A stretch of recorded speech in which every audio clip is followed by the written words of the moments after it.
Hey guys, and welcome back to the Crochet YouTube channel. As you can see, I am back home in the home office. I've been a little busy the last few weeks. I flew back from Arkansas, and then a week later my family decided to pack up and go to Florida. So I actually just got back from Florida yesterday afternoon, and since I've been so busy, I haven't really had the chance to sit down and do a video for you guys or do anything for my blog. So now that I'm home, I've settled, I'm now in full swing. I have some blog posts already lined up and a few more videos for you guys. So yes, today's video we're doing another pattern review. And today's pattern review is of this adorable, cute little bucket hat. So yes, this pattern review is not a very traditional pattern review, and I'll get a little more into that later. But the reason I decided to do a bucket hat is because a few weeks ago I went to a Spencer store. I saw this really cute bucket hat. It was white. It had this adorable little monarch butterfly embroidered on the front, and I tried it on. I fell in love with it, and then I realized it was $30. I currently at the moment do not have the money to be spending $30 on a bucket hat from Spencer's, and I'm also not typically someone who spends that kind of money on things like that. So weeks and weeks went by. I was still thinking of this bucket hat. I was like, man, I really want a bucket hat. And then a light bulb went off in my head, and I was like, I crochet, I make things, I can totally make myself a bucket hat. It was like my brain forgot for a second that I'm a crafter and can do things like that. So I sat down with myself, and I really wanted to try doing my own original pattern of a bucket hat, but I tried it, did not succeed. Doing hats and clothing is not my specialty. I'm more of an amigurumi specialist in the crochet community, so this was a little challenging, but I really enjoyed it. Since I was having trouble figuring out the measurements and everything, I took to Google and I literally searched crochet bucket hat measurements, and I clicked on the first site.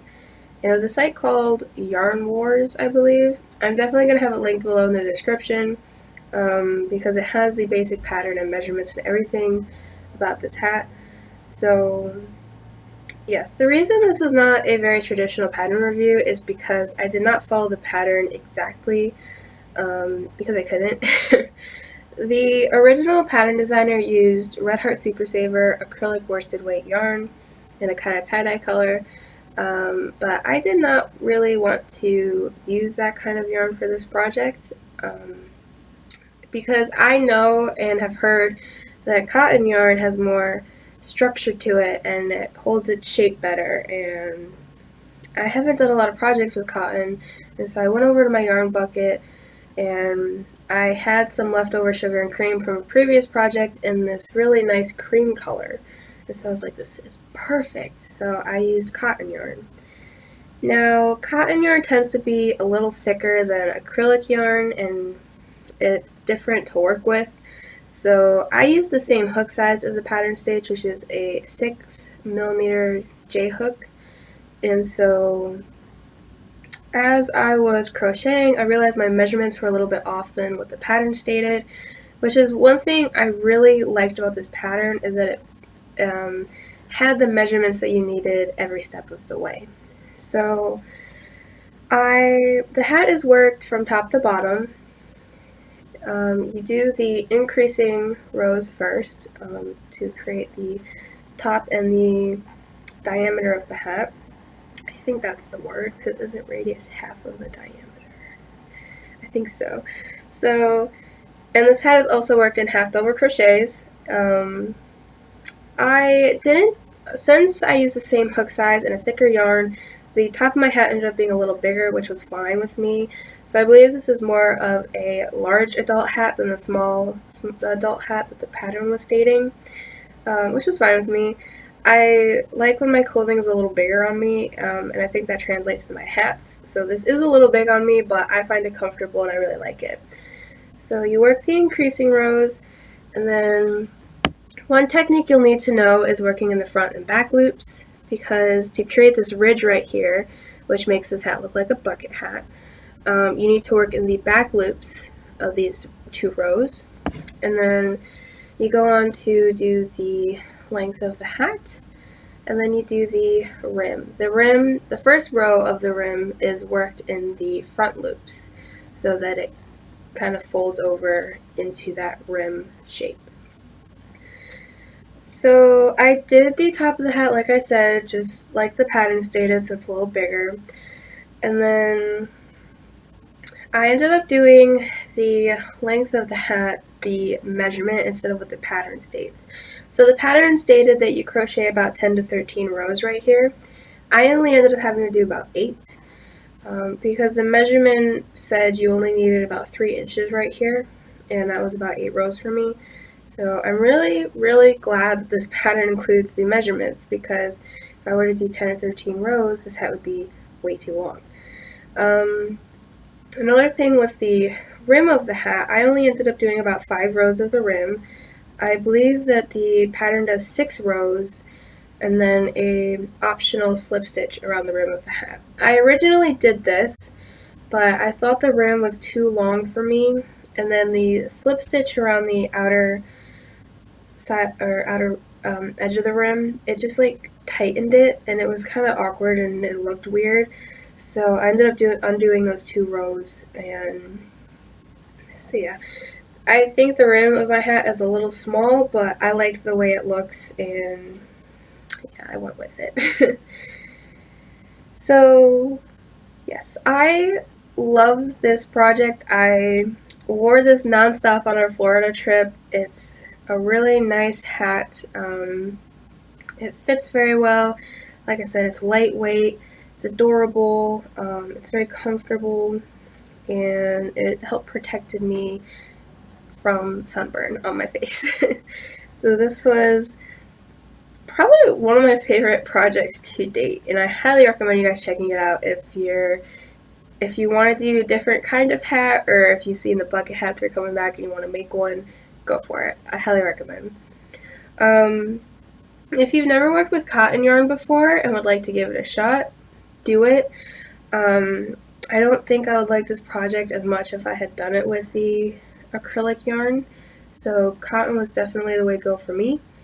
But if you did do it with the acrylic yarn, it would come out just fine. The pictures that I saw in the pattern were beautiful, and it looked just the same. So, talking about the sunflower that I put on the front, this is not part of the original pattern. This is an applicant that I just came up with on the spot. So I did put the free pattern on my blog, which I'll have linked below if you want to add a cute little sunflower to the front of your hats, or any other project that you just want to lighten up a little bit. It's a cute, quick, really easy little pattern that I did because I wanted to try and replicate the Spencer's hat as much as I could, and so I knew I wanted to do the white hat with something on the front. I originally thought about doing the butterfly like the original hat, but I didn't really like any of the applicants I was looking at, and it wasn't something that I really wanted. And then I thought about sunflowers. I was like, summer's coming up, we're about to go to Florida. Someone is calling me. Sorry about that. And sunflowers hold a significant meaning to me, and I really love them. I love the way they look. So I thought it was perfect. So I'll have the hat pattern linked below, and I'll also have the free sunflower applicant pattern linked below if you guys want to check those out. Highly recommend both. So yeah, on to the next part of my video, which is me talking about what's going on in my crochet bubble or what projects I'm working on. This is a blanket that I started like 2 years ago, and it's taken a long time because it's a lot of work. As you guys can see, you work 4 strands in a spiral, and then you have to crochet these stars in between every other, or between every motif. Those are what they're called. I blinked on it for a second. But yes, this is a blanket I started making for my sister like 2 years ago, and I want to try and get it finished for her birthday, which is in like 2 months. and I'm really trying. So hopefully when this is done, I'll have a pattern review of it, because I do really enjoy this pattern. It's very unique and really cool, so I'll do that. I have a few other patterns from the past that I had started working on and just stopped working on for some reason, and I never finished, so I do want to go back and do those for you guys and get some pattern reviews out of there. I also have some ideas on some new free patterns for you guys. If you would like to check out any of my own personal designs and free patterns, I'll have my blog linked below. Like I said, there's free patterns on there. I also have a stitch dictionary where you can learn all kinds of stitches that I'm constantly updating. And I have some more educational posts on there and things like that. It's a cool place, so go check it out. And yeah, if you'd like to purchase something from me, I have an Etsy shop with some products available on there that range from crochet lab puppies to crochet flower scrunchies to crochet critters of mine, things like that. So if you're interested in that, then go check it out. So I'll have my link tree below, which has links to all of my socials and everything. So if you'd like me or my YouTube channel or my blog, then please consider subscribing or following me on my social media platforms. I also want to take a chance to thank you guys for 30 subscribers. I did not think that I would get to this point this early in the game, so thank you. And I hope you guys continue to like my content, and I would like some, requests. Are there any patterns that you guys struggle with and would like some help on? Are there any patterns that you would like to see a review of before you decide to do them? Just things like that. I do think this channel will be primarily pattern reviews because it's things that I love to do. I love to make things and then talk about them. So there we go. Yeah, I hope you guys have a good rest of your day, week, month, year. Good luck on any projects that you might currently be working on, and happy crafting. Have fun with it. So until next time, until next video, happy crafting, good luck, and bye guys.